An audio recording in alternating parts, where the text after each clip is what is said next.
Well, life for most Ukrainians has changed completely. In just 7 days, air raid sirens, missile attacks, they've become the new normal. So to hear more about what life inside Kyiv is like, we're joined now by Lesia Vasylenko, a Ukrainian MP from the Cholos political party. Thank you so much for being with us, for taking the time in extremely difficult circumstances. So firstly, how are you doing? What is the situation where you are right now? Well, right now I'm on the road, moving from point A to point B, and the situation here is exactly like everywhere for all Ukrainians today, taking it slow. Our and basically fighting our way through this atrocious terrorist war that Russia and Putin particularly are waging against Ukraine. I saw that you wrote on Twitter today that for the second time in 3 months, you had to hand over your 9-month-old baby daughter with your 2 other children. I was very sorry to read that. How are they doing? How do you talk to them about what is happening? Just as we speak, I received a text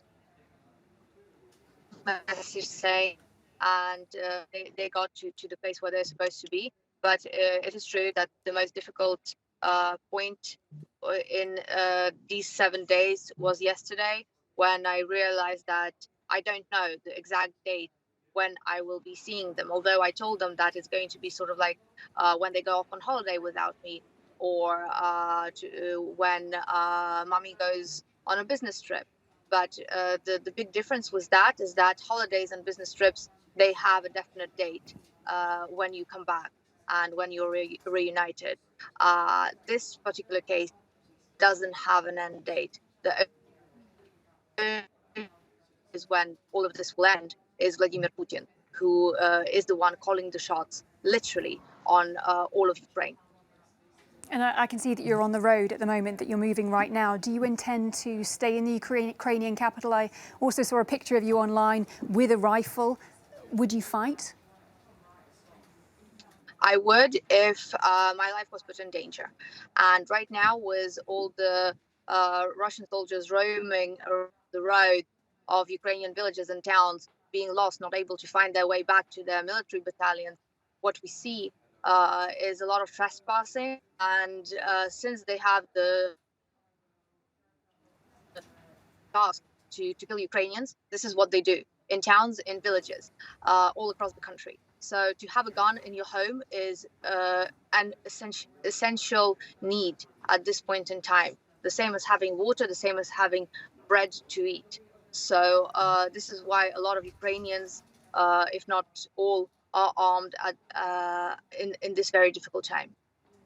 Increasingly, we've seen Russian airstrikes hitting areas where there are children being killed. What is your message right now to the international community about what you need? Russia has broken every rule in the book of international law and international humanitarian law. In Kharkiv, just a few days ago, they used weapons forbidden by the Geneva Conventions. They used vacuum bombs, which suck the air out of people's lungs, and cassette bombs, which are essentially hundreds of other little bombs. Both of these weapons are designed to cause extreme suffering to human beings. Russia should be not just condemned, but Russia should pay for every single crime that they have committed, for every single life that they have taken, every single child's life that they have taken. Today, we have the preliminary number of civilian casualties at 2,000. But this is not the end of the count, because still many people are trapped under the rubble of the buildings which are shattered by Russian missiles and Russian bombs. What we need from the international community is to step up immediately. We need a no-fly zone over Ukraine, so that our children can sleep safely at night, so that we wake up in the morning and we see the sunlight and not the rubble which we have to clear away, and the dead bodies of women and children lying in the streets. We need a green corridor, an airlift of humanitarian aid to the cities of Kyiv and Kharkiv and the other densely populated cities of Ukraine. What is happening now is the extermination of a whole country right in the middle of Europe, of a people 44 million strong.